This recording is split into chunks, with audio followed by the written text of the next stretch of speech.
নমস্কার বন্ধুরা, ঘর ফুডে আপনাদের স্বাগত জানাই। আজকে আমি আপনাদের সঙ্গে আবারও একটা নতুন রেসিপি নিয়ে চলে এসেছি। অনেকে লাউ খেতে পছন্দ করেন না, কিন্তু লাউ শরীরের পক্ষে খুবই উপকার একটা জিনিস। এটা একটা হেলদি খাবার। তাই আমার তৈরি এই মসুর ডাল দিয়ে লাউয়ের রেসিপি আপনারা বাড়িতে একবার ট্রাই করুন, দেখবেন এটা বারবার বানিয়ে খেতে ইচ্ছে করবে। তো চলুন, মসুর ডাল দিয়ে এই লাউয়ের রেসিপিটা বানানোর জন্য আমি এখানে একটা বড় সাইজের লম্বা লাউ নিয়েছি। দেখো লাউটা আমার কত সুন্দর পাতলা আর লম্বা। আপনারা এই রকমই লাউ নেবেন, কারণ বেশি মোটা দেখে নিলে সেটা পাকা হয়, আর এইরকমই পাতলা লাউ নরম হবে। তো চলুন এবার আমি লাউয়ের খোসাটা ছাড়িয়ে নেব। আমি এখানে ছুরির সাহায্যে লাউয়ের খোসাটা ধীরে ধীরে ছাড়িয়ে নিচ্ছি। এটাকে আমি ছাড়িয়ে ভালো করে ধুয়ে পরিষ্কার করে নেব।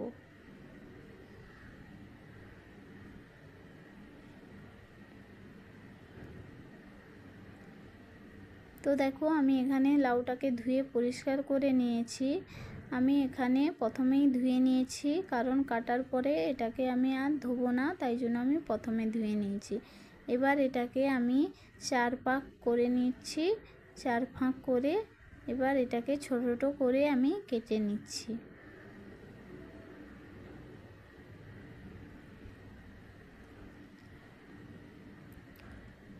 তো দেখো এভাবেই আমি ছোট ছোট করে পুরো লাউটাকে কেটে নেব। আর লাউটা দেখতে পাচ্ছ কত সুন্দর নরম। তো দেখো লাউটা আমি কেটে নিয়েছি। কেটে আমি এটা প্রেসার কুকারে দিয়ে দিয়েছি। এরপর আমি এর মধ্যে মসুর ডাল দিয়ে দেব। মসুর ডালটা আমি ভালো করে ধুয়ে পরিষ্কার করে নিয়েছি। এরপর আমি এর মধ্যে একটা টমেটো 4 ভাগ করে কেটে এর মধ্যে দিয়ে দিচ্ছি, আর একটা পেঁয়াজ কেটে আমি দিয়ে দিচ্ছি এখানে। এবার আমি এতে একটা কাঁচামরিচ দিয়ে দেব, দিয়ে এবার এর মধ্যে আমি জল দিয়ে দিচ্ছি। দেখো জলটা আমি দিয়ে দিয়েছি। এবার আমি এর মধ্যে অল্প পরিমাণ লবণ আর অল্প পরিমাণ হলুদ দিয়ে ভালো করে এটাকে মিশিয়ে নেব। মিশানো আমার হয়ে গেছে। এবার আমি এর ঢাকনাটা দিয়ে এটা আমি ওভেনের মধ্যে বসিয়ে দেব।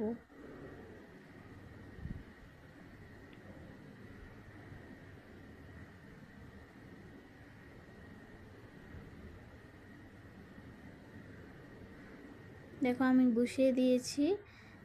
এটা সিদ্ধ হতে হতে আমি এদিকে একটা কড়াই নিয়ে নিয়েছি দেখো।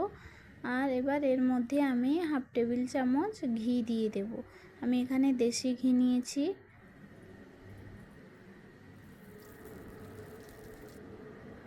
এবার এটা আমি ঘিটাকে গরম করে নিচ্ছি। এবার এর মধ্যে আমি একটা শুকনো মরিচ, একটা তেজপাতা আর 1 চা চামচ গোটা জিরে দিয়ে ভালো করে এটাকে নেড়ে নিচ্ছি।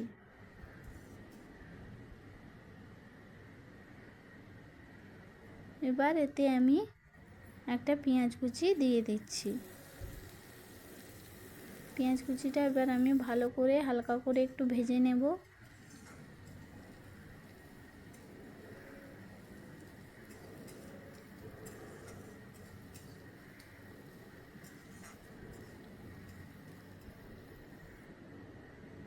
তো দেখো পেঁয়াজটা ভাজা হয়ে গেছে। এবার আমি এতে কিছুটা ক্যাপসিকাম কুচি দিয়ে দিলাম, দিয়ে এটাকে আমি ভালো করে একটু ভেজে নেব।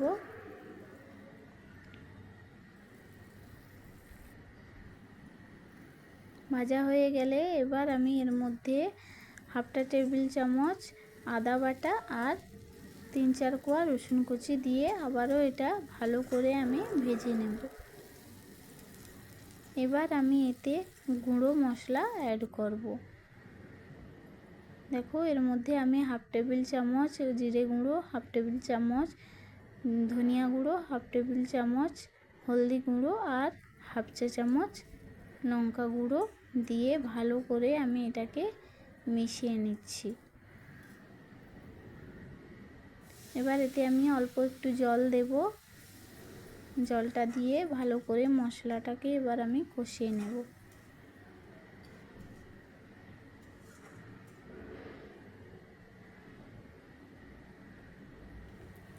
দেখো মশলাটা আমার কষানো হয়েছে। এবার এর মধ্যে আমি সিদ্ধ করে রাখা ডাল আর লৌকিটা দিয়ে দেব। দিয়ে ভালো করে এটাকে আমি মিশিয়ে নিচ্ছি। দেখো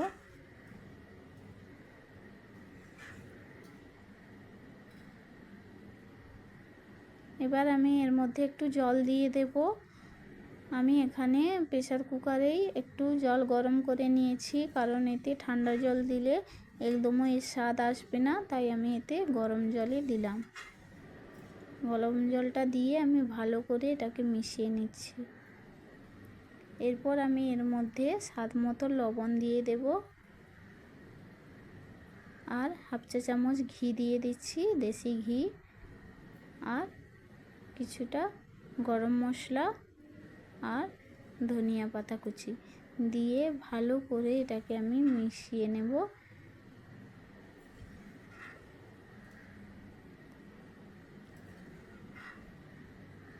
তো দেখো মেশানো হয়ে গেছে। এবার এটা আমি 2 মিনিট চাপা দিয়ে রান্না করে নেব হাই আঁচে।